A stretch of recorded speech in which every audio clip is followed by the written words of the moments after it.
Thank you very much for the invitation. It's an honor to be here, and I'm looking forward to hearing as much as I can of the other speakers today. Now, firstly, I think what strings together the fire at Grenfell Tower and the Trojan Horse affair is that these were both actually national scandals that had serious ramifications for the whole population, but they were camouflaged as local scandals through the use and the weaponization of race and the idea of racializing people as Muslims. Now, Islamophobia is not biological determinism.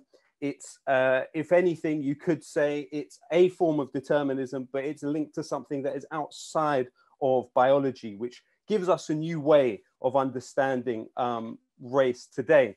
Firstly, I will get into the fire at Grenfell Tower. This was the product of decades of a bipartisan orthodoxy of neoliberal necropolitics, which goes back to Michael Heseltine and the legislation he passed in 1984. This would allow, as he put it, greater industry self-regulation. Now, when his plans for the change in building regulations first came out in 1981, they were opposed by the Fire Brigades Union and others who made clear this bill will kill. Now, what he did was take over 300 pages of building regulations and replace them with about 24. Building regulations went from being prescriptive to being performance-based. Prescriptive, i.e. certain materials can and can't be used. Performance-based, they must behave a certain way. So what he did is open up that space for construction companies to use whatever they wanted in buildings, as long as they could prove that it didn't behave a certain way.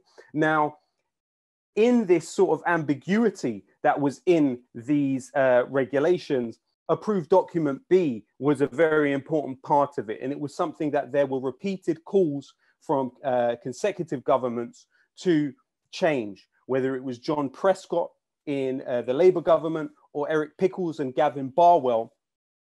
Government ministers repeatedly sat on Approved Document B and allowed this sort of creative ambiguity for construction companies to remain in building regulations. What the inquiry has revealed is that the fire was caused by 3 different materials on Grenfell: Arconic PE Renabond cladding that had 6 millimeters of polyethylene in the center of it. Arconic is a US construction company.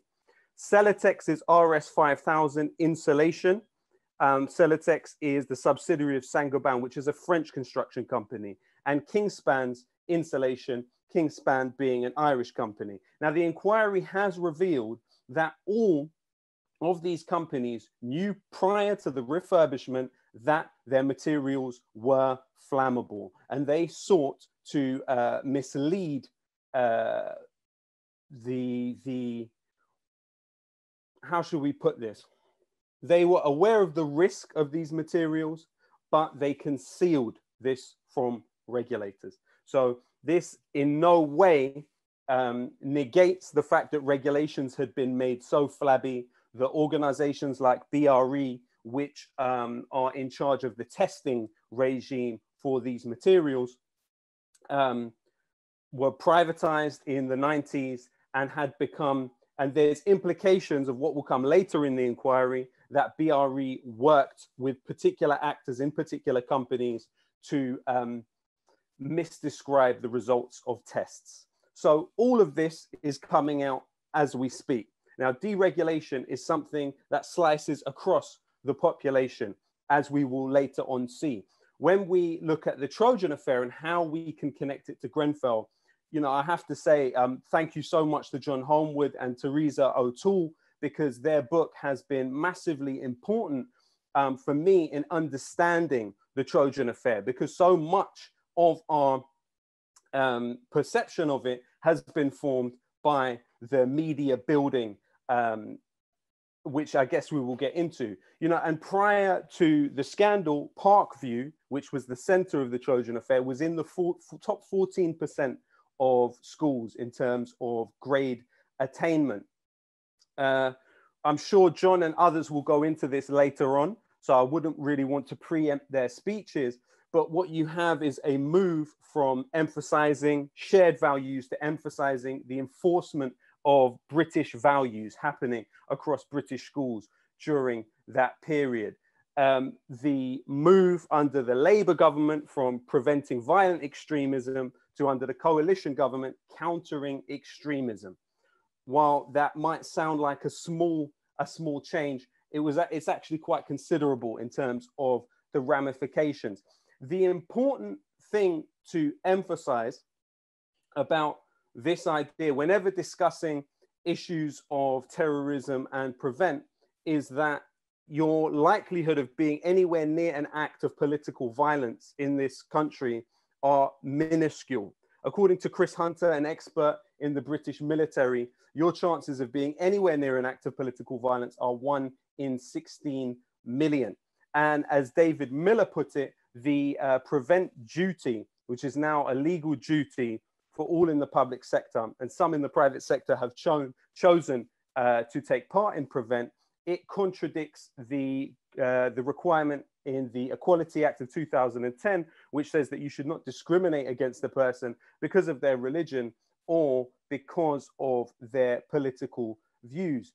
And it's also worth remembering that between 2006 and 2014, according to EU figures, only 0.7% of all acts of terrorism in Europe were carried out by people claiming to be Muslim. So in a situation where Parkview, a successful school, was hoping to assist other schools which were deemed to be failing, there was a concerted effort starting with a push from the Times newspaper and others, and resulting in, as is pointed out in the book, not only teachers and educators having their professional lives, at least in that sector, ruined, but also the life chances of the students, not only at Parkview, but then in the school which followed it, Rockwood Academy. Now, how are these two situations similar? Well, both of them had false narratives imposed on them immediately and given lots of amplification. The narrative that Albert Bohr, who was the leader of Birmingham Council, said, "We have previously shied away from tackling this problem out of a misguided fear of being accused of racism." Well, the very same accusations were thrown at people in Grenfell by people such as Tommy Robinson and Katie Hopkins directly afterwards. In the Grenfell situation, you had straight away Theresa May saying people that are here, quote unquote, illegally will be given an amnesty by the British government. And it's important to make clear that not one person in Grenfell took Theresa May up on that offer, but what it facilitated was the narrative to develop immediately that this was about undeserving foreigners living in social housing in the Royal Borough of Kensington and Chelsea. What happened was people were directly, straight away, divided from the rest of the population. And whether it was an issue like deregulation, and like whether it's French, US, or Irish companies endangering people's lives in this country, the victims of the situation were deemed folk devils that were beyond seeing yourself in. People were unable to see themselves in the victims in either of these situations. Where do we stand with Grenfell? Well, we have immunity from prosecution for companies in terms of what they say on the stand in the inquiry. We have seen the difference between those who are leaseholders and those who live in social housing. Those in social housing, the majority of them that live in buildings with this kind of material on it have had the material removed. And in a lot of the cases, the companies that have got the contracts to remove the cladding from the buildings are the same companies that were involved in the refurbishment of Grenfell, like Ryden. What you have also seen is the pushing of this idea of the Grenfell fraudster. So somebody who claimed they live in Grenfell in order to obtain money fraudulently from the state. But that very phrase, Grenfell fraudster, is an oxymoron, because if a person was doing such a thing, they would have had nothing to do with the tower. But that was pushed forward in another way. Now, in terms of people living in social housing and people that are racialized a particular way being more likely to be affected by issues like Grenfell, well, yes, Danny Dorling, professor from Oxford University, made clear that the majority of people that live above the 4th floor in tower blocks in this country are black and brown. However, as I said before, around 1,700 buildings that still have this dangerous material on it, the majority of them are private buildings lived in by leaseholders. And some estimates have it that 500,000 leaseholders across the country are currently locked in properties where they cannot sell them. They've been told that the value of these properties is now zero, but also the walls are a threat to their safety. In terms of the Trojan Horse affair, the Kershaw report following the media uproar found that there was no evidence of a conspiracy to promote an anti-British agenda, violent extremism, or radicalization.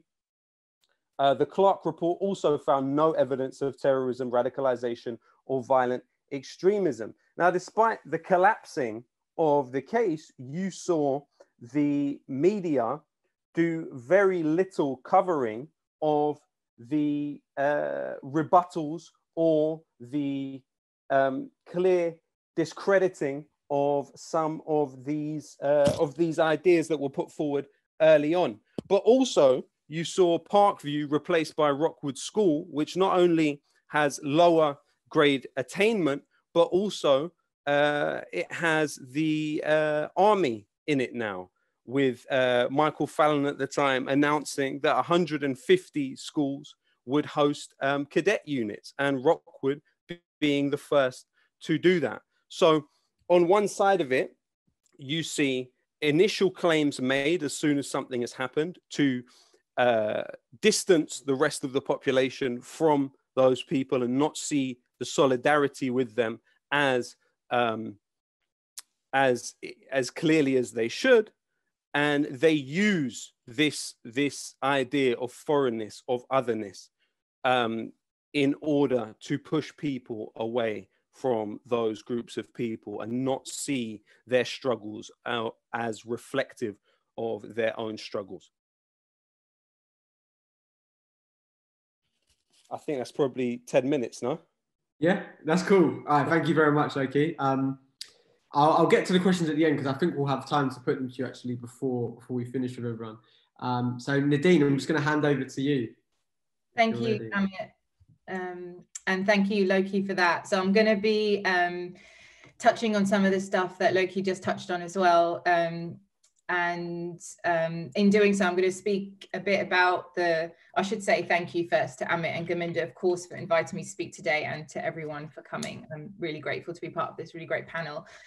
So yeah, I'm going to speak a bit about the Grenfell Tower fire and especially look at the question of the failure in the official response and of formal accountability mechanisms and processes.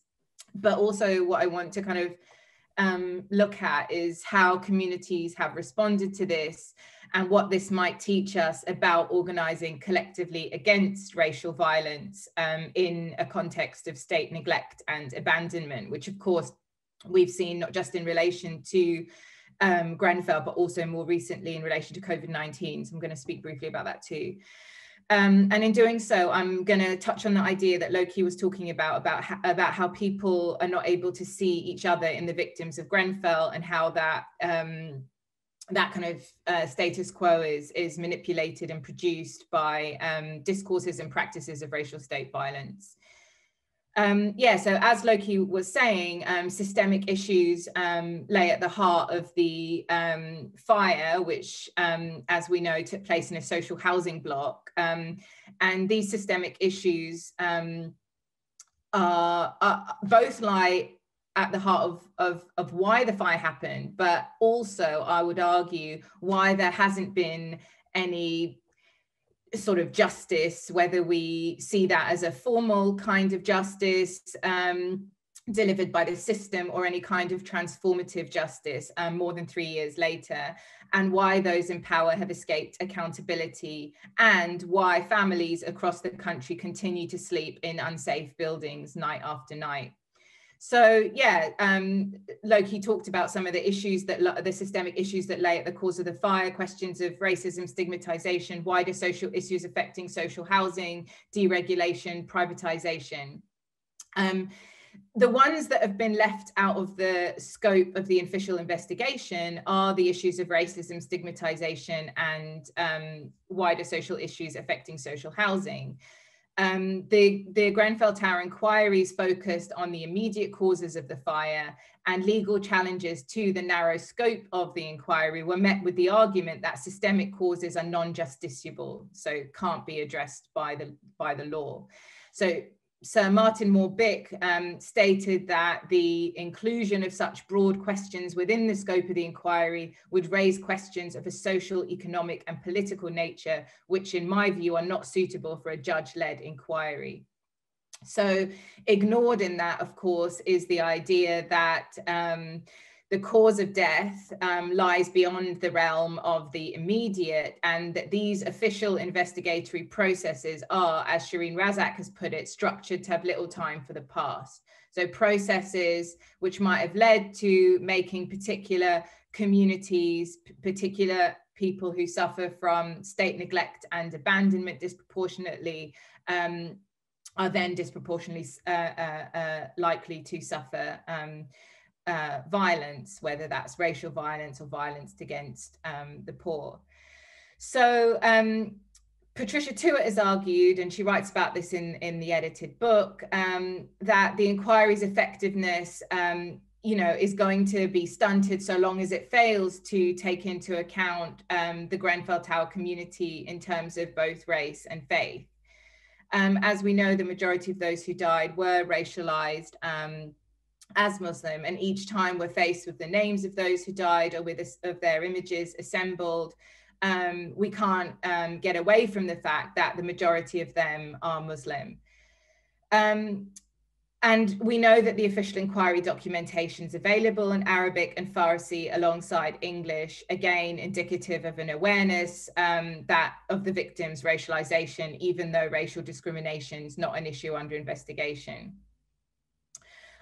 So Patricia puts this really well in her chapter where she says Grenfell Tower residents, particularly its Black and brown communities, have become inured to the spectacle of British judges holding just beyond their reach the powerful weapons of the law. So the delay and the denial of justice of racial state violence is, of course, common in Britain. And so we need only look at the tireless campaigning of families of victims who have died at the hands of the police. Despite thousands of deaths, there's never been a successful conviction of a police officer. Of course, custody deaths are at the sharp end, the more sort of obvious end of racial state violence. But even in those cases, and including cases where inquest juries have said, have given verdicts of unlawful killing, there still haven't been any officers held criminally responsible. So in a context in which colonial legacies of racism mean that the humanity and personhood of some people is denied, racial state violence actually becomes something that of the everyday work of the state. And then the violence of the legal system is in its inability to recognize the violence of its agents. The stories that we hear and see internationally of police killings of unarmed Black men, women, and children bring home the reality that racialized people are disproportionately at risk of the most brutal forms of state violence. And of course, as the Grenfell Tower demonstrates, people are not only acutely at risk of state violence in public spaces as such, but also in their homes as a result of austerity and deregulation policies and abandonment by state authorities. So I guess one question I'm interested in, and Loki touched on this a bit in his talk, is why we haven't seen the official response that we might have required, or as sort of the brief for this event kind of puts it, democratic accountability in the wake of the Grenfell Tower fire. And I think, like Loki, I'd say that there was a real distortion and intentionally so by officials to distance people from being able to relate to the violence that that occurred in the fire. The racialization of the majority of victims as Muslim means, I think, that the violence they endured doesn't actually compute as unacceptable violence, as the emergency that it was to the wider British public. If we think about the context of Britain's colonial history, the war on terror, recent imperial invasions, the war on Iraq, these have all created a context in which violence against Muslims is normalized.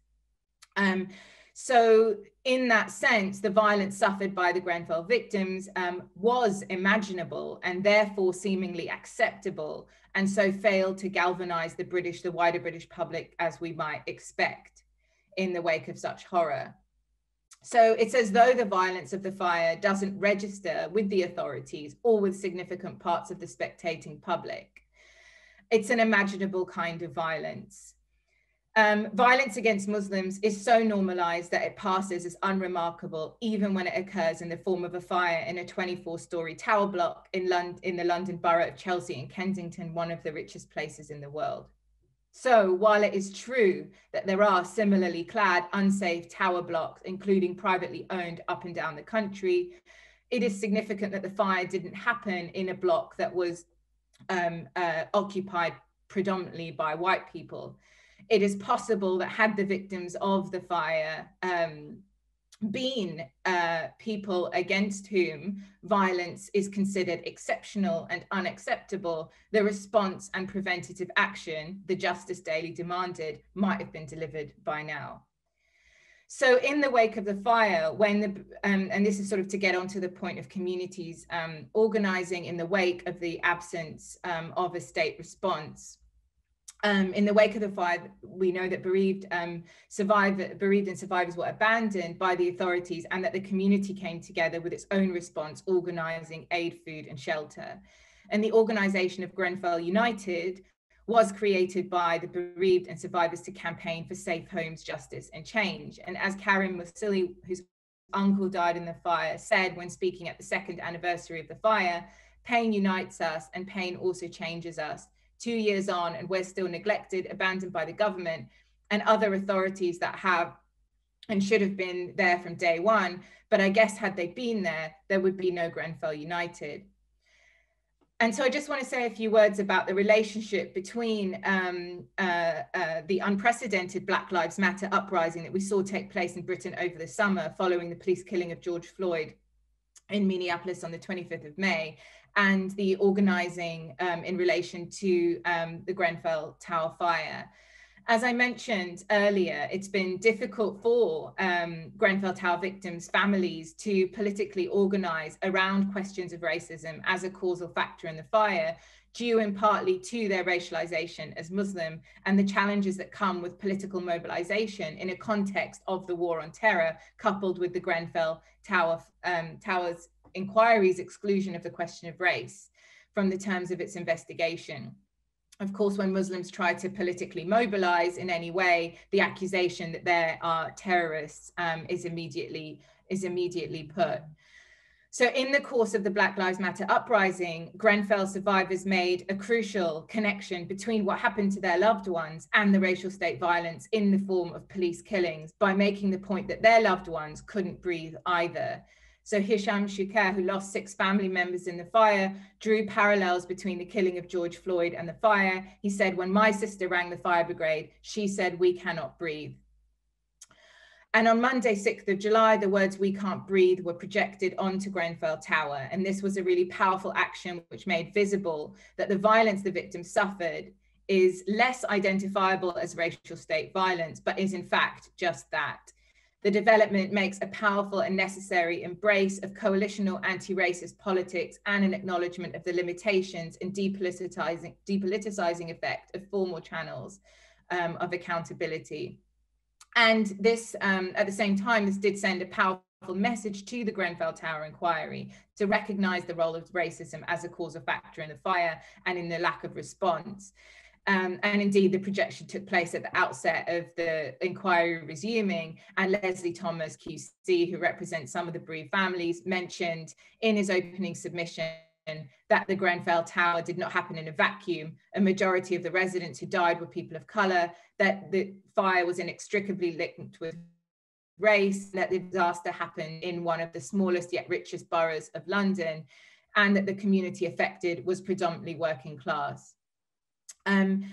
So just to end, where the state fails or indeed targets communities for neglect and abandonment, we do see people coming together and forming bonds of support and solidarity. And we not only saw this in the wake of the Grenfell Tower fire, but we also saw this with the mutual aid groups that were set up in the course of the pandemic. We saw neighbours and streets and communities united in pain and empathy, and we saw them taking care of each other. We took care of each other. And people fought for each other where the state had neglected them.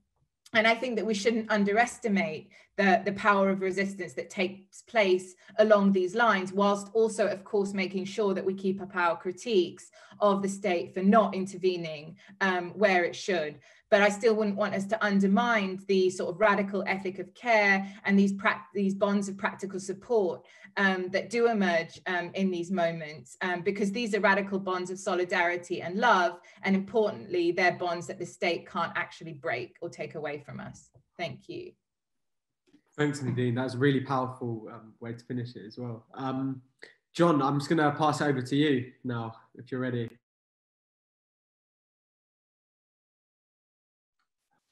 I am, yes. Thank you. And thank you to Loki for such a good account of my presentation. I'll try not to repeat much of it, but I very much respond to what you said about Trojan Horse affair. What I want to do is to talk about it in the context of problems of achieving multicultural equality. And to begin by saying that multiculturalism is decried by right-wing politicians, but it is worth noting that there was no problem at all in understanding British Empire as multicultural. It was both multicultural and multi-religious, just that it was organized through hierarchy and dominance. And that, in a sense, is what the British political culture was comfortable with.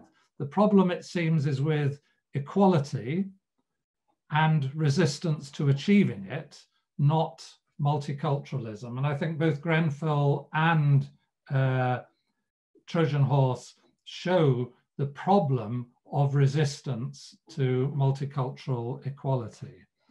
I'm going to put this in the context of what had been achieved in schools in Birmingham, including Parkview School, which was at the center of the scandal, which goes back essentially to the mid-1980s with the first officially expressed concerns with ethnic minority inequalities in educational outcomes. So the Swan Report of 1985 is very important, and it galvanizes a lot of local authorities, particularly local authorities like Birmingham, with a very significant, well, I mean, Birmingham is an ethnic minority majority city.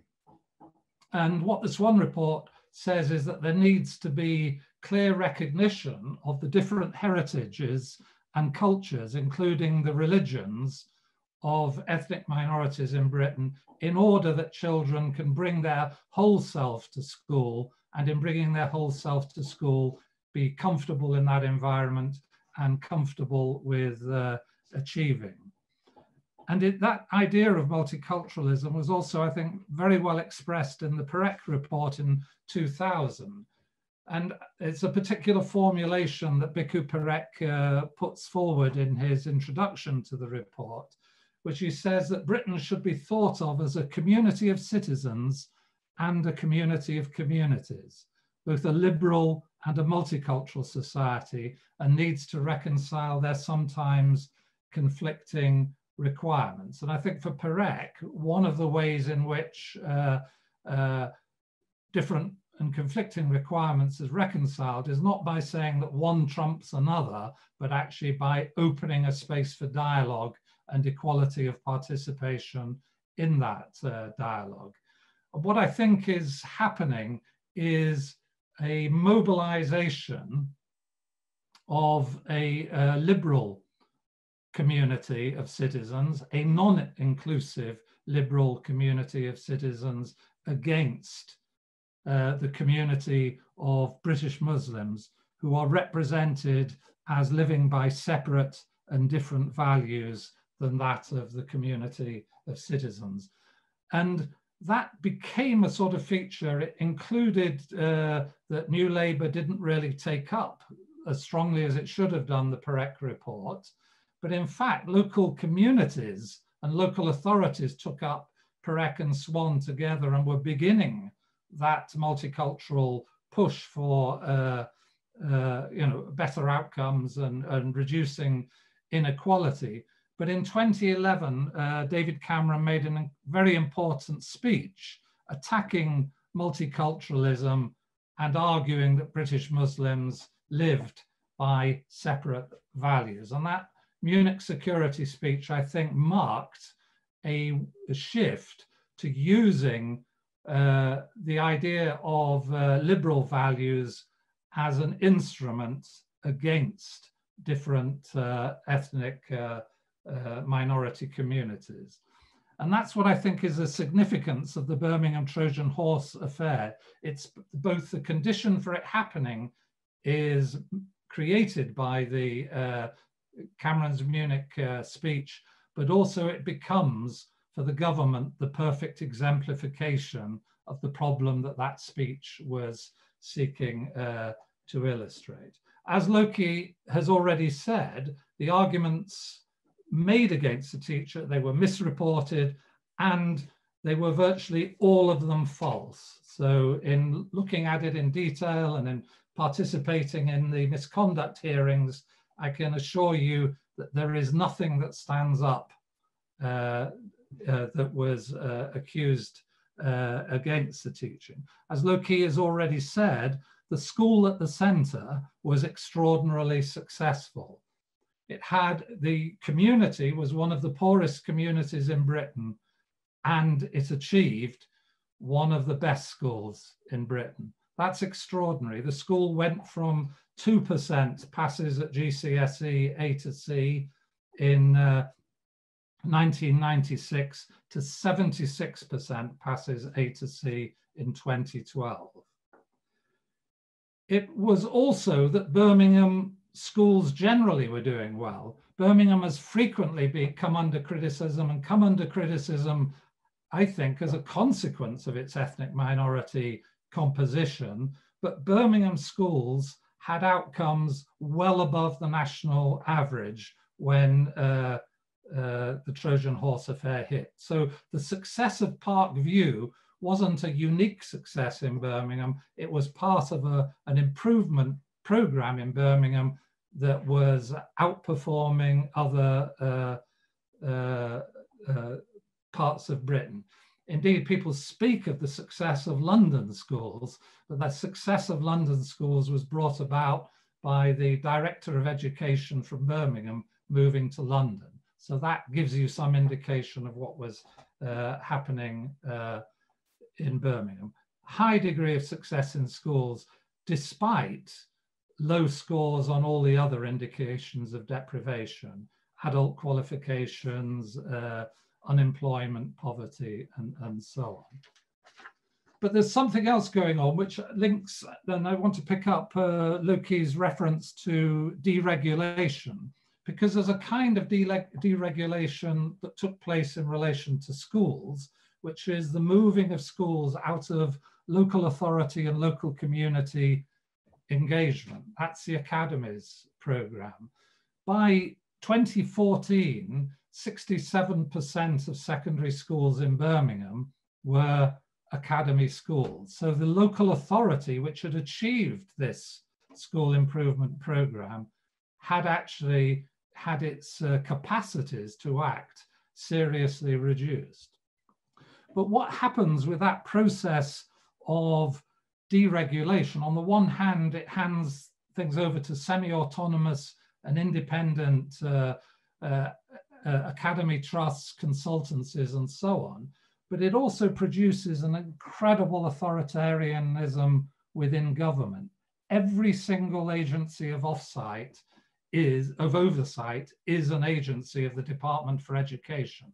Ofsted, the education funding agency, what is now the teacher regulation agency, are all under the auspices of the Department for Education.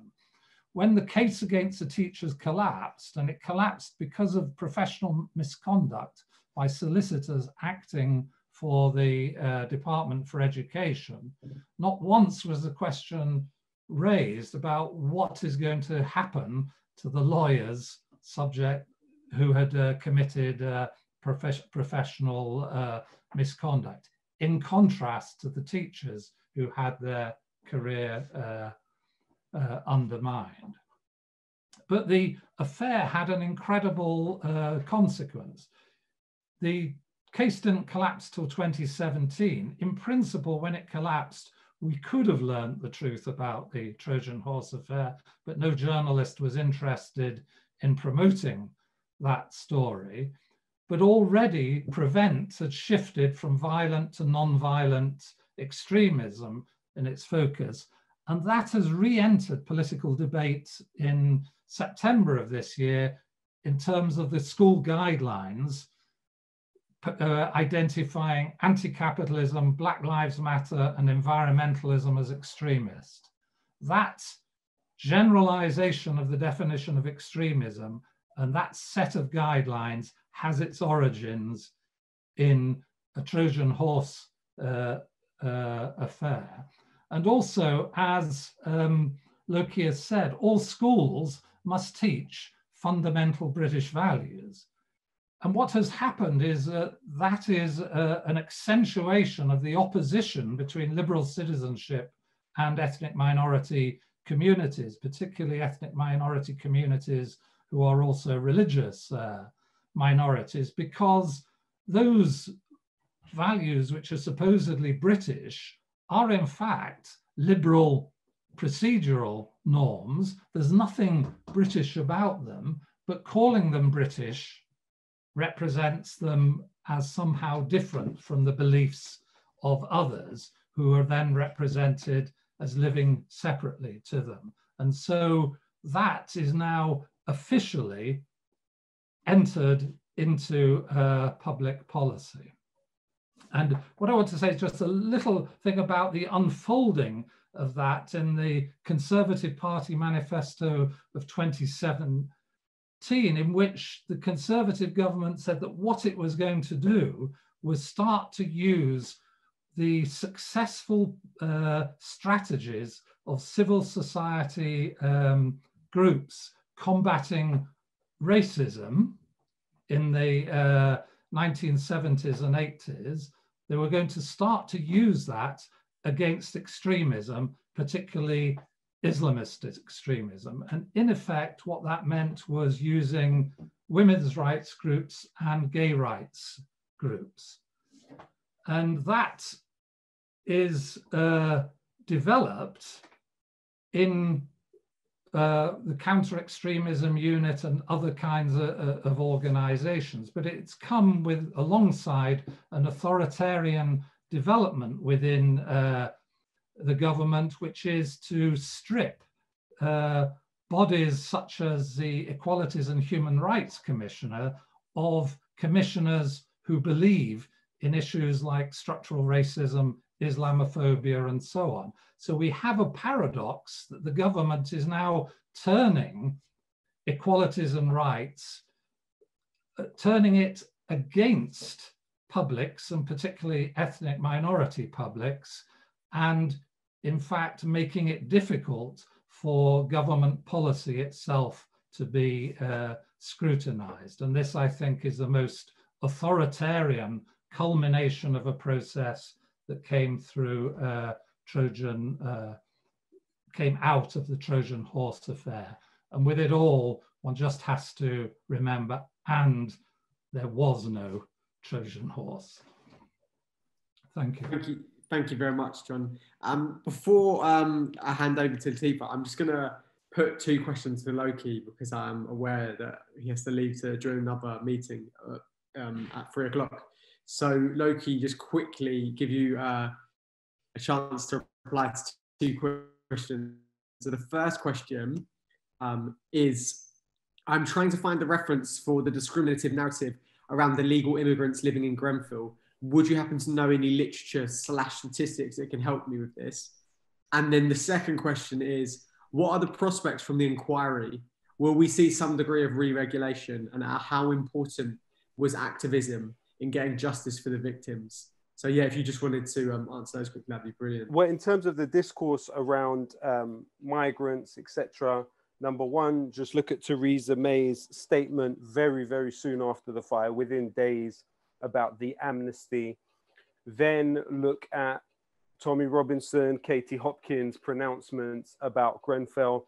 You know, it kind of points out the symbiotic relationship between what happens and what the state does, and the on-the-street, face-to-face Islamophobia that people face. You know, a friend of mine who lost his uncle in the fire not only seems, you know, and we're investigating all of this, but seems to have been blacklisted, unable to obtain a job for the last few years. He worked in a company that Arconic worked with, and he'd mentioned Arconic on the news, and after that point was made redundant and was unable to get a job despite applying to over 100 jobs after that. As we know, blacklisting is something that's gone on in the construction industry at least, and has been revealed through the Spy Cops inquiry to actually have involved special branch also. But in relation to this stuff around immigration, he is somebody who one of his children has had to move school, and they've had to move house because of the racist abuse that his son has faced upon the basis of his uncle dying in the tower. So kids have been harassing him, saying your uncle was a terrorist, your uncle was an immigrant, right? Now, you link all of those things together and you have a sort of ambience that is created. In terms of the other question, these are my fears really with the inquiry, is that number one, it invisibilizes deregulation. It's not something that Morbic has mentioned yet. The only participant in the inquiry who has said the word deregulation has been Studio E, who have said that it has the process of deregulation rendered the laws not fit for purpose. Whereas this treating of the inquiry or as an investigation into specific corporate actors who gamed the system, right, who cheated the system, sometimes can make us look at the way that things have functioned as okay. It invisibilizes that re-regulation actually that took place over the last 3 to 4 decades. My other fear with the inquiry is that when releasing these things into the public sphere and these things being documented by newspapers, it could later be seen to prejudice court proceedings, depending on how they're reported by the media. And then the other one was it kind of defangs the criminal case because it, you know, immunity has been granted to specific corporations and individuals on what they say on the stand. So unless the police can prove what they've said on the stand through other means, then it means that what they've said in the inquiry, they cannot necessarily be prosecuted for. That's without getting into the problematic aspects of corporate manslaughter and the way that it has changed and played out over the last few decades. But I wanted to hear Lateefa's speech more than I wanted to respond to the questions. So, I mean, I'll stay around for another 5 minutes or so, but I have to go, unfortunately. Brilliant. Thank you very much, Loki. And Lateefa, there you go. You've got 5 minutes to pack it all in. Or pack in the best bits in the first 5 minutes. and then the rest of it can follow. Thank you for that. Okay, so it's great to be here today, and it's, you know, thank you to the organisers, and it's been brilliant to hear all the contributions. I would echo Loki in thanking John for his thoughtful and very sensitive work around the Trojan Horse affair, which has really been a very valuable resource to a lot of us. So I'm going to use this 10 minutes to talk about the legacy of the Trojan Horse affair and how that's paved the way for the increasing coercive liberalism that we're seeing in education policy, and how we can't separate the Trojan Horse affair from dynamics around the introduction of LGBT inclusive relationships and sex education, and some of the protests that we saw from parents in Birmingham last year. And just as a note, I may at times say RSE, which I mean by that relationships and sex education. So as a lot of you will recall, last year, Muslim parents protesting outside schools in Birmingham dominated news headlines for months. Mainstream media coverage of the events in Birmingham encouraged this kind of spectacle, singling out Muslims as universally homophobic while not giving the same focus to other protesting groups. And when I say that, protesting groups this last year, as well as in years prior to that, that had just never had the same media traction. So we saw a select few Muslim parents delivering these kind of inflammatory sound bites being platformed again and again, with critical LGBT voices being excluded from mainstream coverage. And a worrying fact that became apparent in all of this was that some schools were approaching LGBT inclusive RSE as part of their counter-extremism work, meeting their obligations under the prevent duty, which we've heard from all of the speakers today about the negative impacts of that and how harmful that has been and continues to be for Muslim children and Muslim communities. And that was the case at one of the schools with protests called Parkfield Primary School, similar to Parkview, but not the same school. So not the Parkview that was involved in the Trojan Horse affair. So at Parkfield, their curriculum, which was called No Outsiders, had been described by senior leadership at the school as being part of the school strategy to reduce radicalization. And Andrew Muffet, the teacher who developed the brand as a curriculum package, and is currently working, he's actually currently working on a PhD on the role of schools in reducing radicalization. So there's not really much grey area there. And the mission of No Outsiders is described on the No Outsiders website as preparing young people and adults for life as global citizens, reducing potential for terrorism and promoting community cohesion. So, you know, what does the government say about this? And the official government guidance on LGBT inclusive relationships and sex education that was published last year says that the guidance on relationships and sex education should be read in conjunction with promoting fundamental British values. And we know, as John said, that the duty to promote fundamental British values emerged directly as a consequence of the Trojan Horse affair. And British values is part of the government's revised counter-extremism prevent strategy of 2015, which again, we know the harmful effects of. So I'll move on to think about what does it mean for the British state to say that LGBT rights are a British value. At the time, commenting on the protests, the former head of Ofsted, Michael Wilshaw, said that protesting parents have to accept that they're living in this country and we are a liberal country. So the No Outsiders curriculum and the whole media discourse around the protests are an example of what Jasper Poir has called Homo Nationalism. And some of you will be familiar with Homo Nationalism, through which LGBT rights and identities are deployed in the production of nationalist discourses and the kind of civilizationalist rhetoric of the war on terror. So much in the same way that we see women's rights and gender equality being deployed, for example, in foreign policy interventions with Iraq and Afghanistan, or we saw in terms of justifying immigration crackdowns, like we saw in Cologne in Germany, where sexual assaults by immigrants were used to justify various kind of immigration crackdowns and policies, and had various harmful repercussions, branding whole communities.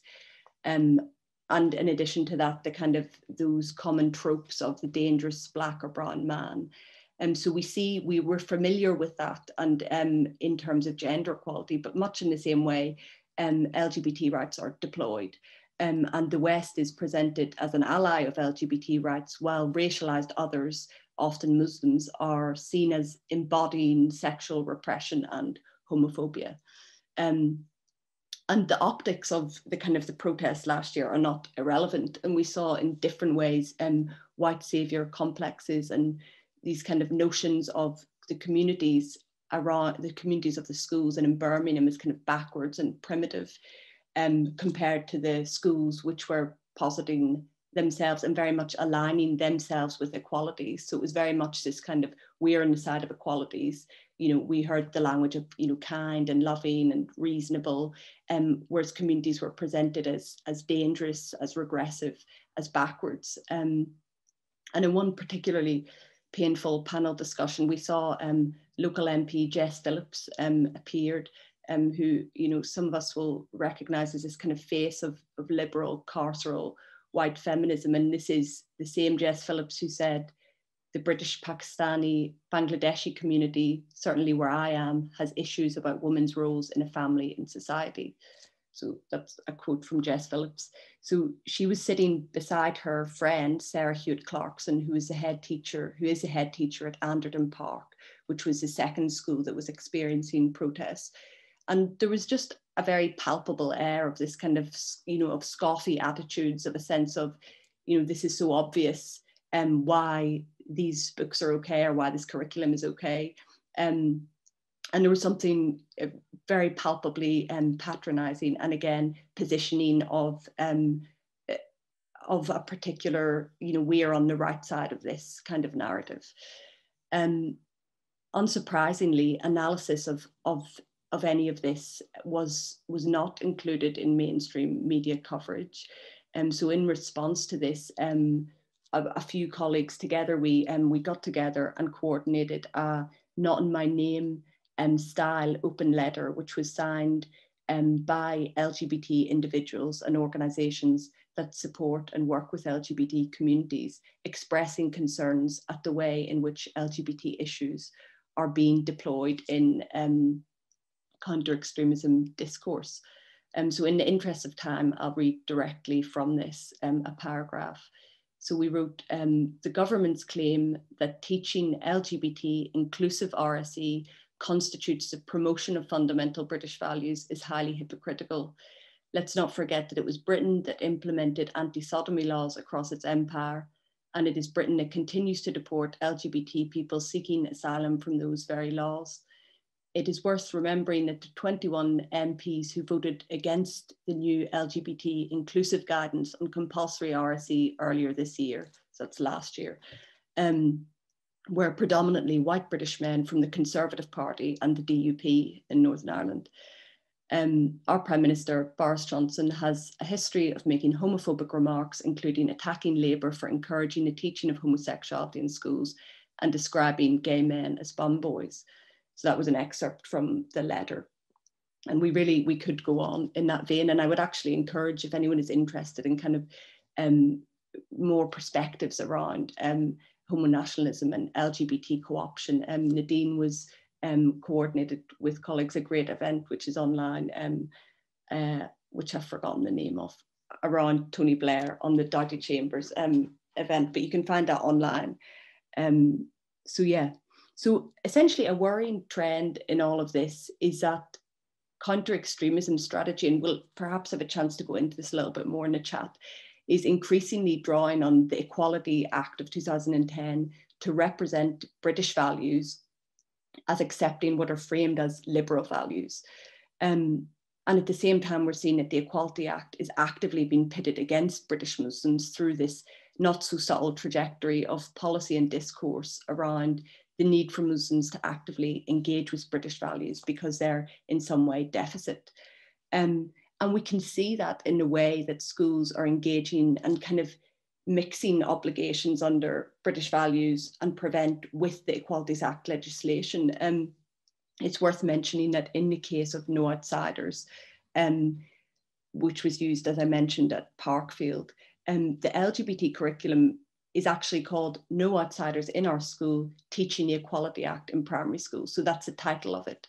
So it's framed around the Equalities Act, which would imply that it's covering all protected characteristics, but actually the focus of the curriculum is on LGBT. And you know, John has pointed out that for whatever reason, there's 4 schools in that Academy Trust. 2 of those schools, which have majority Muslim pupils, were using the No Outsiders curriculum, whereas the other 2, which were predominantly white pupils, were not using the No Outsiders curriculum. And we can maybe again come back to that. But essentially, what we do know is that the identification of some programs is particularly important or applicable to particular groups could itself be discriminatory under the Equalities Act if that isn't properly evidenced.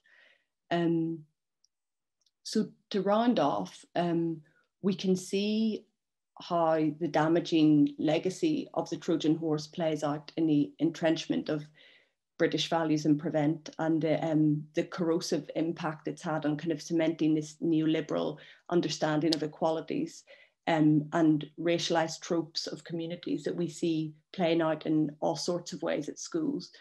And John mentioned, you know, the government's latest advice on RSHE, which is really a very scary step forward, you know, with those kind of, you know, as well as what John mentioned, you know, stating that schools must not use materials from anti-capitalist groups, promote victim narratives that are harmful to British society, or make certain accusations against state institutions. So what we see from that, and I would also mention actually that the Surviving Society podcast, that currently the group Coalition of Anti-Racist Educators are bringing legal action against that new guidance. And there's an episode on the Surviving Society podcast, which is focusing around that. So if anyone's interested, you can listen to that there. But essentially, that brings with it heavy implications on the possibilities for anti-racist teaching in general. And I would argue that really without addressing the manifestations, the many manifestations of racism in the education system, so whether that's in terms of school policies, exclusion policies, uniform policies, or whether it's about curriculum, that would also include abolishing prevent, disconnecting, dismantling British values, which are so problematic in so many ways. But without addressing all of those manifestations of racism, I don't think LGBT rights can be taught in a way that won't other and oppress racialized communities who are far too easily positioned as being in opposition to LGBT rights or gender equality. Yeah, and so I think I'll leave it there for now, but pick up on a few more things in the chat, hopefully. Thank you very much, Steve. That was brilliant. So yeah, again, if you have any questions, then put them into the Q&A box. And if you just have any chit chat, then use the chat box, and that's great. I'm just going to start with 2 questions and I'll put them to the speakers. And then we'll kind of try and work through them because we've got just under an hour. So the first question I wanted to just put to Nadine in particular, was just someone asked, have the victims of Grenfell been rehoused, or do they still remain in hotels across London and the surrounding areas? And then the second question I'm going to ask, I'm going to put to everybody, is the first question, which is, how do people feel about Matt Hancock's quote unquote tears this morning, given that Black people are twice as likely to get COVID? And I guess it's more a question about linking the response to COVID-19 to some of these issues around race and rights and equality, particularly thinking about blaming Muslims for the spread of coronavirus during Eid, which, yeah, someone said is racist in tone there. So yeah, Nadine, I'll just go to you first. And then if you have anything to say to the second question, then just, yeah, go for it as well. Thanks. I'm afraid I can't actually answer the first question because I don't know. I mean, I know that there were significant delays and at some point there were numbers of families that were left unhoused. But I don't know. I mean, I would advise whoever asked that question to look at, to look up Grenfell United and all of the information on their website and their campaigning for updates on sort of specific questions like that. Was the second question on the discourse around, what was it, blaming Muslims? Yeah, thinking. Can I see it on the chat? Is it on the chat? Should I be having a look? Or? No, that's fine. I'll read it out to you. It's basically just about Matt Hancock apparently cried this morning about black people being twice as likely to get COVID, and then linking that to how the government sort of blamed Muslims for the spread of coronavirus during Eid. And then kind of how that links, I guess, to questions about race and equality. Yeah, I mean, the whole, thanks. Yeah, I mean, I did see that Matt Hancock wept on national television, but I did not press play and watch the tears run down his face. Some things are unbearable. But the entire discourse around COVID-19, of course, has been a racialized discourse from the beginning. And, you know, I've talked a bit before about how you could really see kind of colonial logics at play in the handling of the pandemic, that it was seen as something that was a problem over there happening, you know, in China, a place where terrible things happen and terrible things are done to people, and that couldn't possibly happen to us, and that if it did come to Britain, we would obviously be, you know, really capable of taking action and not being sort of subject to sort of mass death or violence on this scale that is normalized for racialized people across the world. And then, of course, we saw this sort of colonial logic of kind of surplus populations left to die, which of course happened in the colonial era with famines, which of course were not natural occurrences, but very much orchestrated as a result of policies. In relation to agriculture and investment and de-investment in different industries and sectors, and use of land, of course. And we saw here as well, you know, it was sort of thought at first that, you know, this virus only affects older people, and well, you know, if there's a shoulder shrugging that can go on around the value of lives who are older, then that can happen. And then, of course, we saw racialized people working in sectors, frontline services, essential services, also facing the brunt of the virus because, again, of structural conditions. And, you know, I had lots of conversations with neighbors of mine who were terrified to think that they, as Black people, might be more at risk of the virus. And, you know, they didn't really, you know, and there were like questions around like, why is it that we're more likely to suffer the effects of this virus? And, you know, I was having conversations on our mutual aid group around questions of structural racism.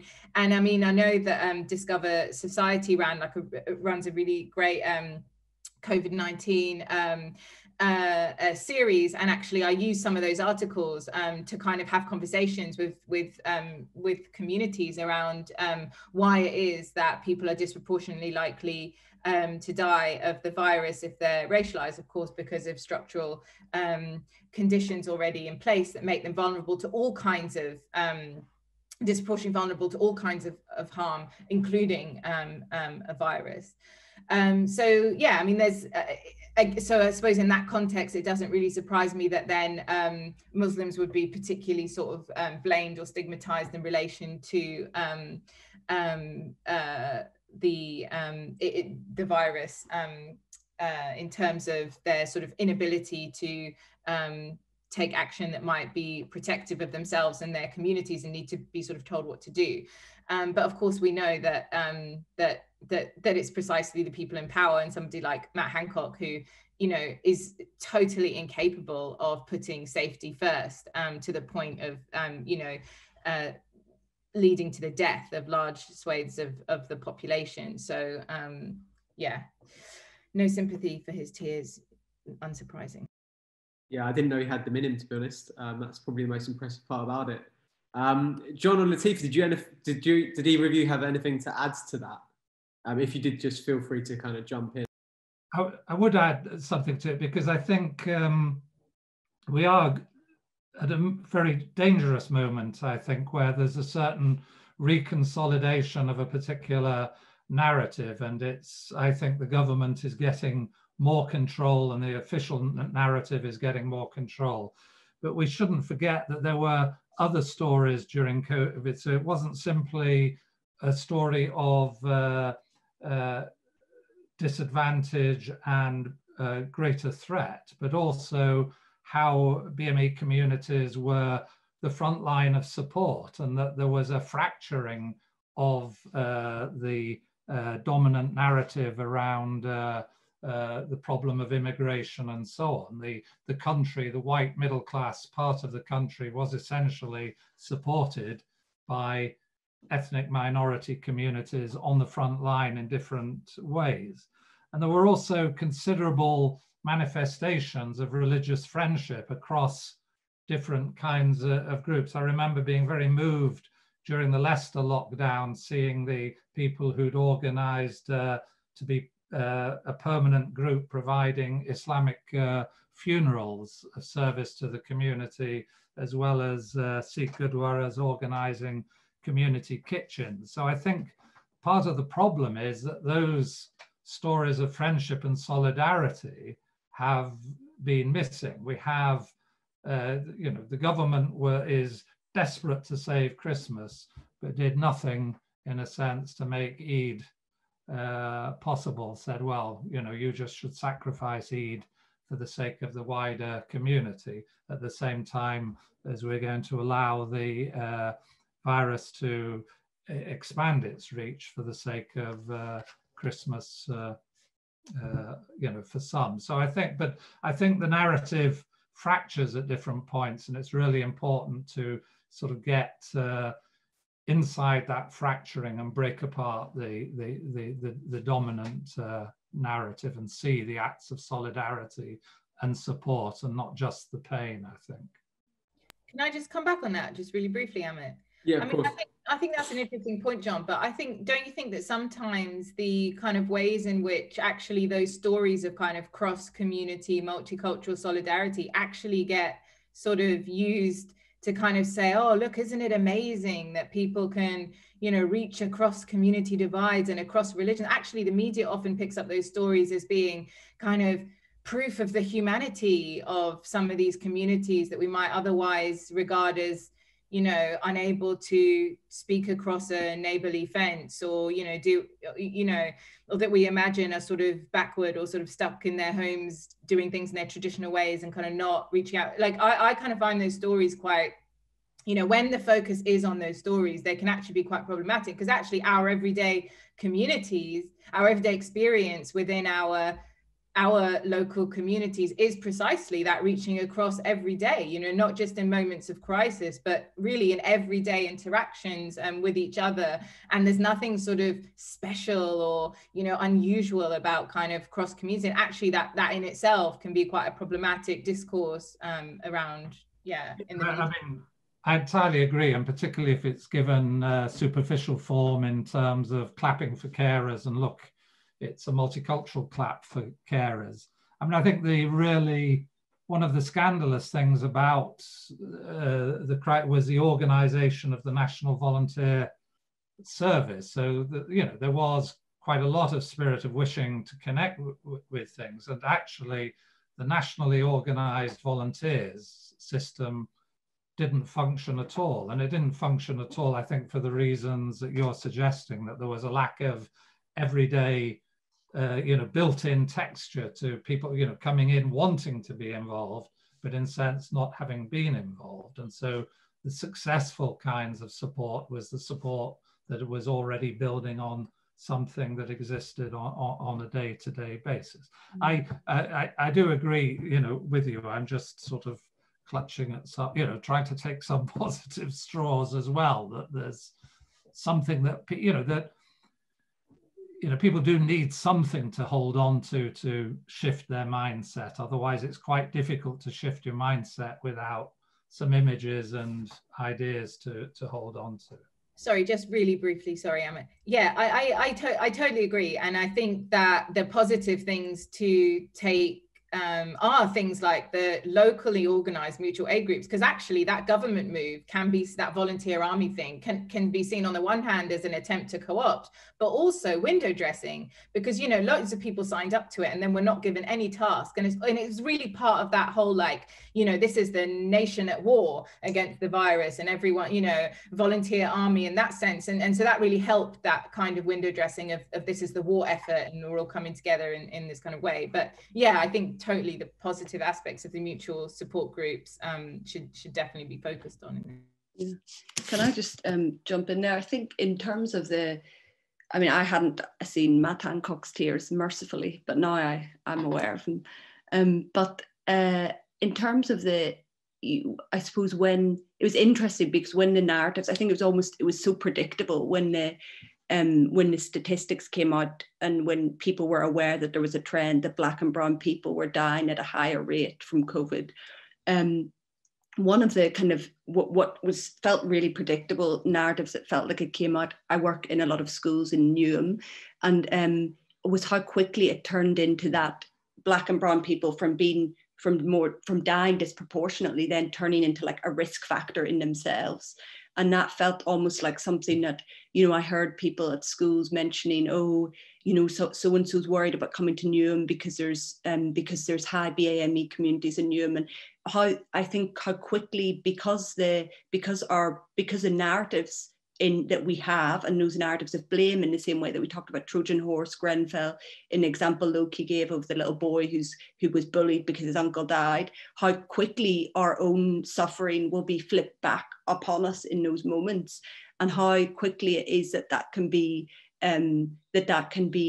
almost turned on its head. And that was definitely something that I had a sense of within schools, and particular dynamics with teachers, and the way people were talking about the fact that Black and brown people were now scared. And as Nadine said, I also saw even among a few doctors. I was working on a kind of a local led inquiry in Newham as part of our work in Maslaha, and a lot of people who really found it hard to explain or understand themselves why Black and brown people are more likely to be at risk, because of the kind of the like veracity of those kind of biological cause arguments, and how quickly those conversations would slip into eugenics instead of, you know, going back to social causes, which I think the government have done anything to kind of avoid those lines of conversation. So like we've mentioned here, whether it's talking about housing, whether it's talking about jobs, whether it's talking about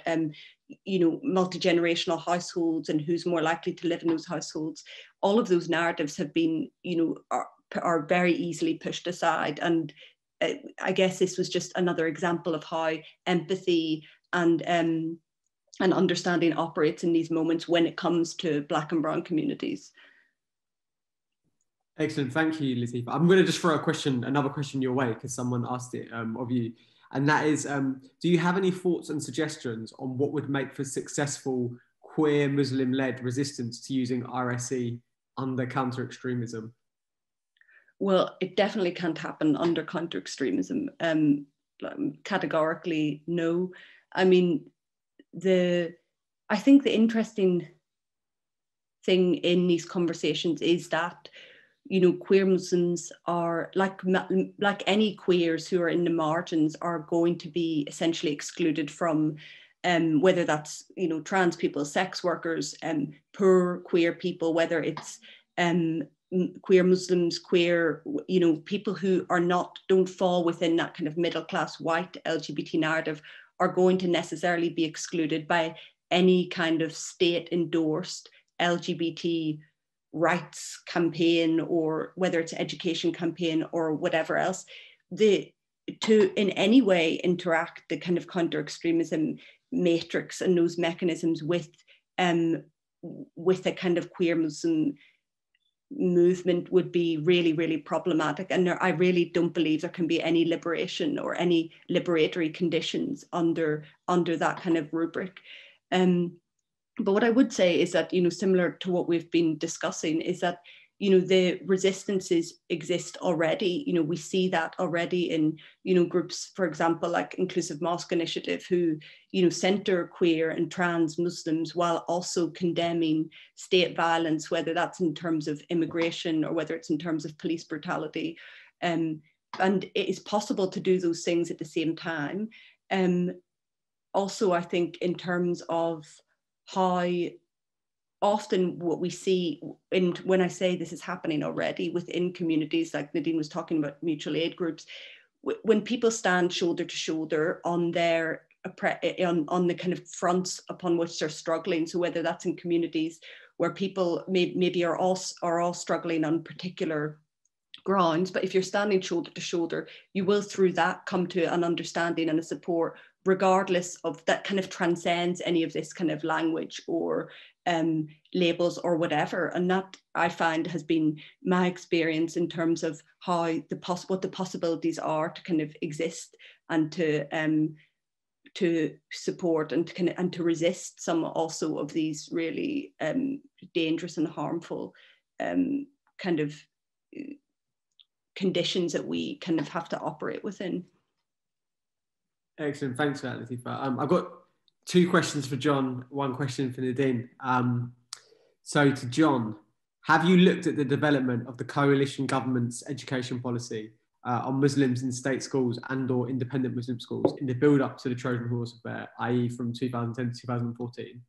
Second question, how can the everyday and long-lived experience of multiculturalism be reconciled with the backlash against multiculturalism as an ideology? That's the second one. And then Nadine, the question is, I'm interested in your thoughts about how to link the specific and the general, e.g. Grenfell or policing and colonial histories in political campaigns. So John, I'll start with you, just because I gave you 2. Yeah, so. I mean, the first question is difficult because there were issues, wider issues taking place in the Trojan Horse affair. I presented it in terms of a Birmingham Council schools improvement program, but of course their program intersects with the Academy's program of the government. So the government schools improvement program and the council's program overlapped at the point at which the coalition began. The coalition was effectively promoting particular kinds of Muslim groups. They were concerned about Muslim faith schools in particular. And in fact, one of the things they did was to try and get the Muslim staff and other staff at Parkview School involved in Muslim faith schools. So there was a complete dishonesty about the idea that they were so surprised at seeing the Islamic ethos of Parkview School because they'd asked it to take over other schools, including a Muslim faith school, which was failing, and they'd also involved Tahir Alam in activities with the support of Islamic faith schools in Birmingham. So there is a story there, but it's difficult to unpack it. There's an American broadcaster, This American Life / serial. They're going to be launching their first non-American podcast serial, will be on the Trojan Horse affair, which will be coming out in early next year. And I'm hoping and anticipating, because they put a lot of funding into getting freedom of information requests, that they will set out some of that,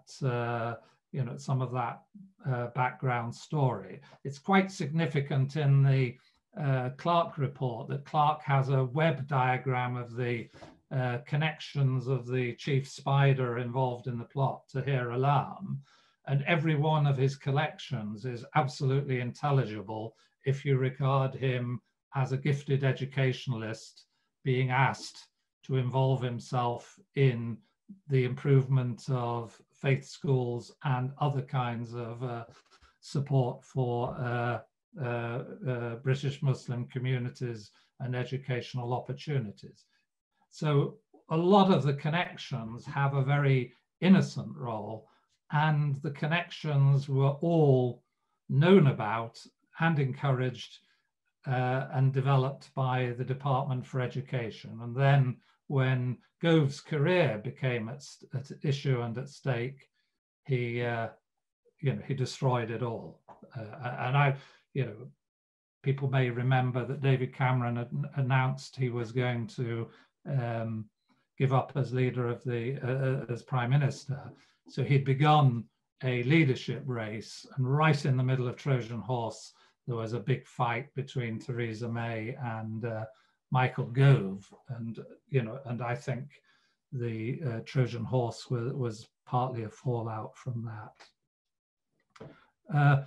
The other question about everyday, how can we take everyday multiculturalism forward, and to make everyday multiculturalism in itself, in a sense, the grounding of a wider political recognition and policy recognition, I think is really very difficult, because we absolutely now have a populist government which is operating on the basis of scapegoating minorities, whether that includes the most recent, which is the terrible representations of Black Lives Matter as a politically motivated extremist group, rather than as a group expressing something that which should be commonly recognized by all of us, or whether it's in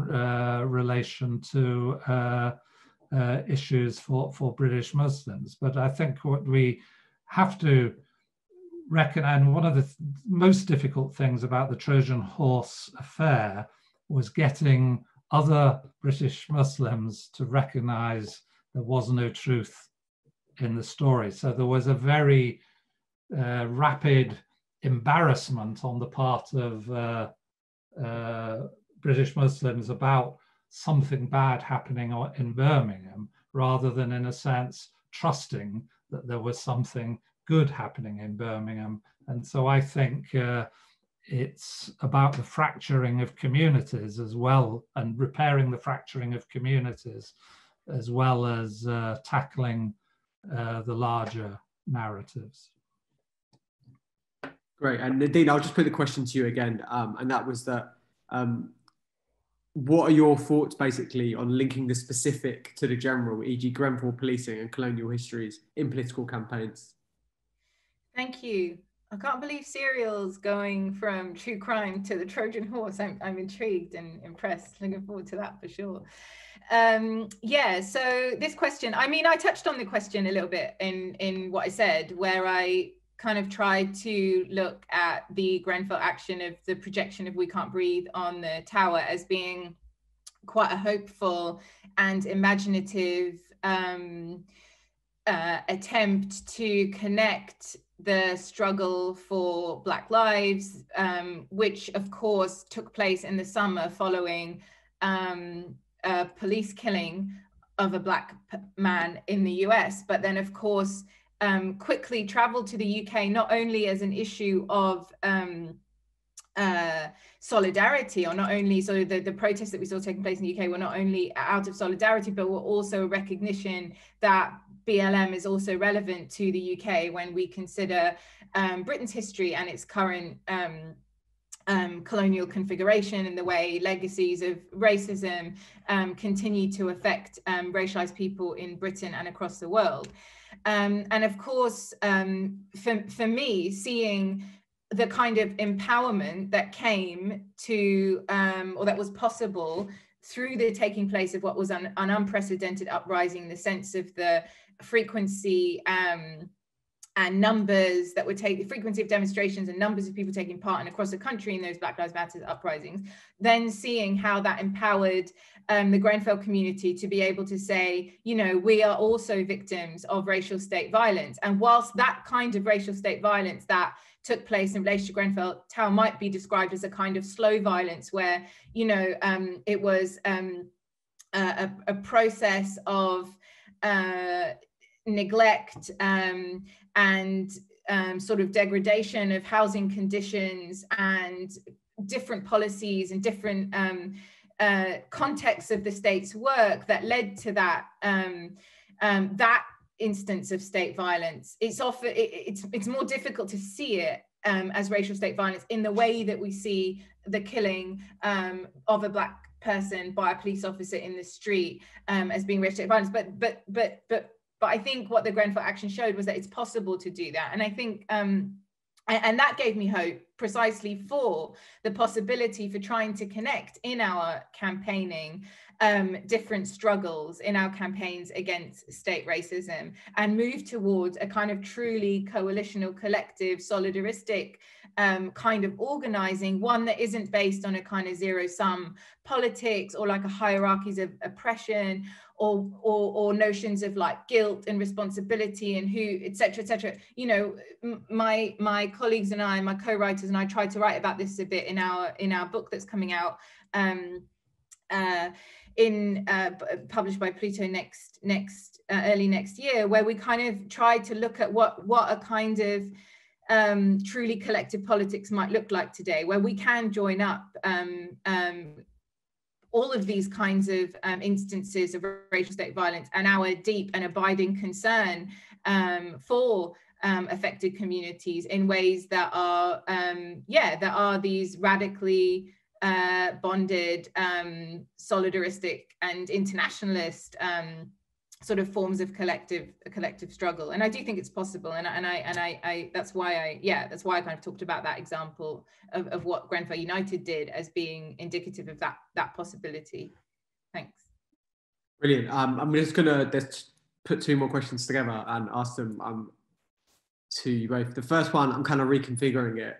And that's basically just like, what I guess does the Trojan Horse Fair and Grenfell tell us about how race and class operates in Britain? And the second question is, to what extent do you think right-wing racial virtual signalling in the media is responsible for Islamophobia? And Lateef, I just wanted to go to you first and then back to Nadine and John.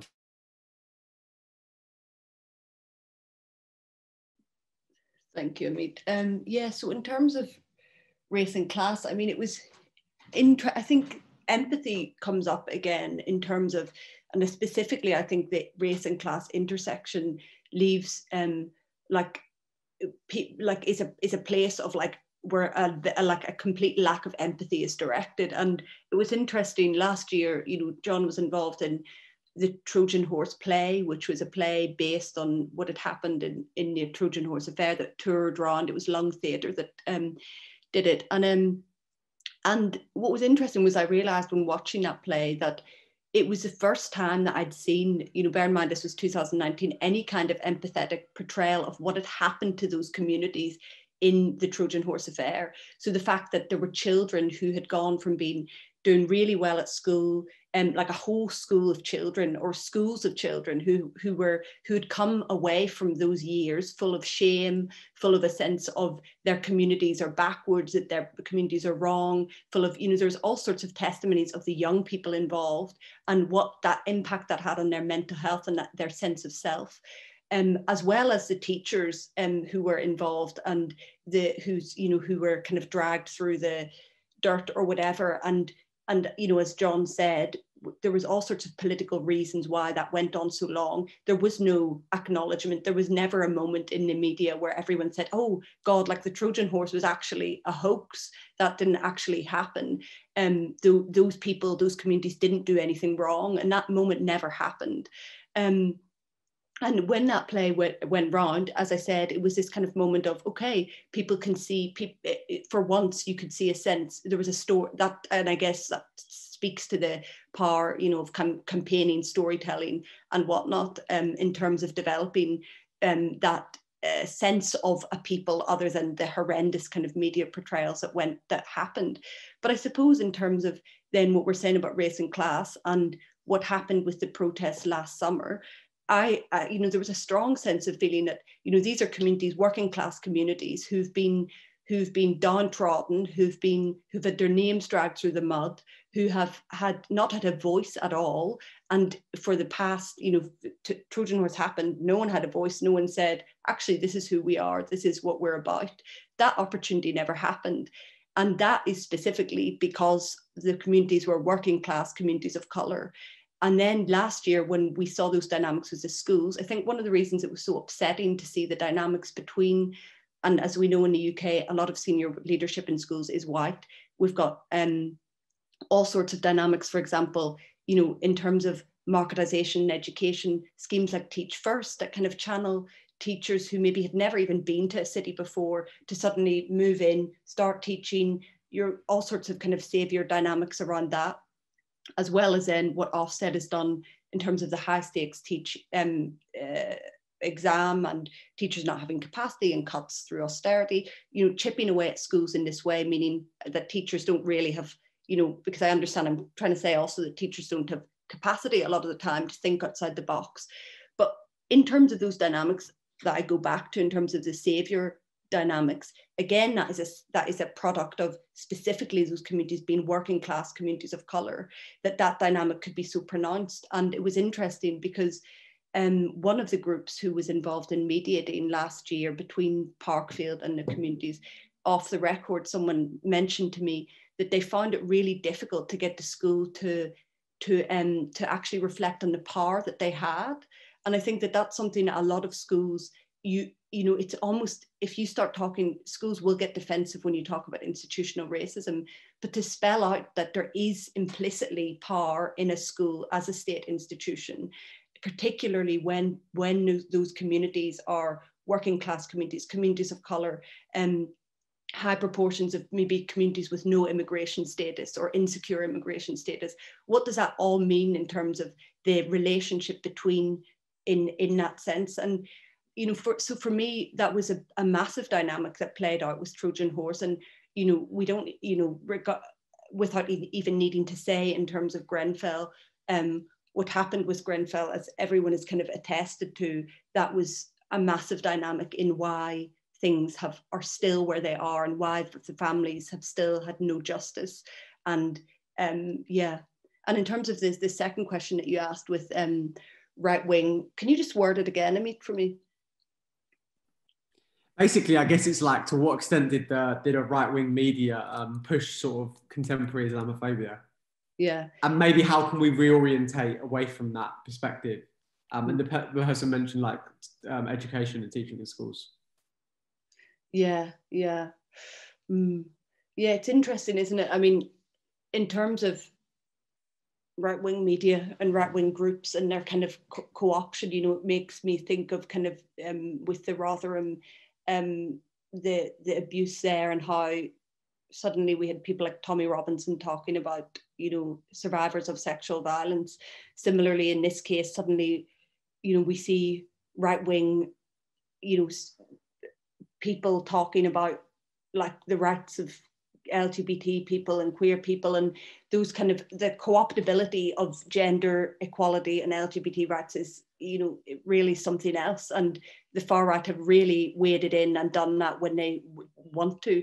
And I think what I would say, and I understand this is straying a bit from your question to me, but is that in all of those cases, what that does is it takes away, first, and while it, kind of produces these really unhelpful, harmful kind of narratives, tropes, and justifies, all of these kind of oppressive policies and governance that we've seen, it also lets down the people who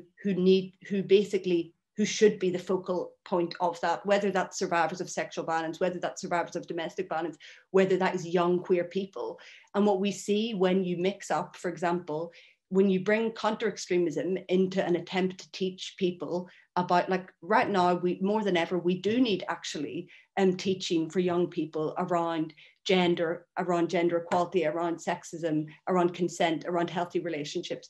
But if you bring that into conversations about counter-extremism, belonging, absurd British values that really kind of compound this equilibrium that a lot of young people experience at school, where you're told that this country represents all these things, but you know it doesn't, then those young people are the biggest losers in that situation. And the young queer people of colour and young queer Muslims, queer and trans Muslims, will be the people who are made invisible and who lose the most in that situation. And that's something that, you know, often when we see kind of right wing, whether it's kind of, you know, EDL, whether it's different kind of interventions we've seen over the years in terms of particularly gender equality and LGBT rights, it's always taking away attention from the people who should be the center of the conversation, who are the survivors or the or young LGBT people, for example, in these cases. Yeah, I'll leave it there for now. Thanks, Latifa. John, did you have anything to add at all? Well, just I think because I agree very strongly with what Latifa has said, and particularly about the impact of the Trojan Horse play, which was a verbatim play, so based on interviews with people in the community. I think there's a sort of a class presumption that there is nothing to learn from working class people or from poor communities, and yet the extraordinary articulacy of the community is what comes out from the play, as well as the poignancy which is created by the way in which the cast plays a number of different parts. They play the adult protagonist, but they also play children at the school, so that Tahir Alam, the governor at the center of the plot, was previously a child at the school, so you can see him as the child he was, becoming the person who committed himself to improving educational outcomes within that community. And that's very powerful, as well as seeing a girl who is looking forward to a possibility of escape from difficult family circumstances through educational success. She then plays one of the lawyers. So you see the career that she might have had, and yet she fails her GCSEs. So that career is taken away from her. So I think that failure to recognize the potential and the articulacy of local communities, based upon, I think, an arrogance of class. I'm going to give because it's, it was very amusing, but it was very poignant at the time in the High Court case that was brought about against the parent LGBT protesters. I had spoken to one of the parents, or a group of parents were asking about queer theory and why there was a queer sympathy for aspects of their position. So I sort of explained some stuff about Judith Butler and so on with them. Then in the court case, a barrister, very upper class barrister for the prosecution against them, raised with one of the parents and said, well, the term heteronormative has been used. Do you even know what it means? And the parent responded, said, well, it's difficult, but let me first explain through Judith Butler's approach. And I just thought that was just absolutely, a fine moment to show, the commitment to understand and to show that there would have been a possibility for dialogue. Latifa is completely correct. The school didn't believe it could have dialogue with parents and just insisted on the rightness of their position. It would have been relatively easily resolved if they'd sat down and discussed with parents and listened to their concerns and made some adjustments. There was no, it was intransigence, and intransigence based upon class privilege, I think. The other thing is, I think that in around the press and the right-wing media, it's not straightforwardly right-wing media, it's right-wing think tanks, Henry Jackson Society, Policy Exchange. The journalists are heavily involved with them. The Department for Education was leaking information and placing things in the press. The fact that they were getting material from the Department for Education made it justifiable for it to be published, even though the what was being put into the press was unsubstantiated and not even substantiated by the Department for Education. So one of the reasons why the right-wing think tanks don't like the a definition of Islamophobia and are opposing it is because it would make it more difficult to attack, deal with, prevent and counter extremism. Why? Because they wouldn't be able to approach Muslim communities in the same way. So it's a very specific and tightly argued position, and it runs through think tanks, conservative politicians, but also Labour politicians and journalists, and they are mutually supporting each other, and it's very difficult to break that. Brilliant. Nadine, did you want to add anything quickly? Yeah, just really quickly, just to kind of echo what some of what Latifa and John have been saying in relation to sort of intersection between race and class. Of course, we saw the two intersect with devastating consequences in relation to Grenfell, because as we well know, the residents knew exactly the risks that they faced in relation to the state of the building that they were living in pre and post refurbishment, and made those the authorities aware of the risks that faced, indeed pointing out, precisely the possibility of a fire on that scale taking place, and they were ignored because of the stigmatization attached to working class people in social housing, and then if you put that together with racialized people living in social housing, and you get the intersection between race and class, then yeah, it makes for a situation where something like Grenfell could occur. And, there were interviews with residents, survivors afterwards, who said, we were treated like guests in this country and in this borough, and that we should be grateful to have a roof over our heads, and that we shouldn't be in a situation where we can even ask for safety standards to be followed in relation to the housing that we're living in. So yeah, just to echo kind of what they were saying in relation to Grenfell. Thanks a lot, Nadine. And thank you to all of our speakers for some excellent contributions. Unfortunately, we're pretty much out of time, but as an early Christmas present, we have another free event coming up in January, on January the 13th. What is the colonial global economy, which is going to kind of dovetail with the launch of our module, colonial global economy. So it's going to introduce some of those ideas. Ishan is going to post a load of links into the chat box, I think, right now, which will be like links to follow us on and those sort of things. But yeah, a virtual round of applause to our excellent speakers. And actually, I'll just post them in there because I don't know what Ishan said. But yeah, so thank you, everybody. And I guess goodbye from us.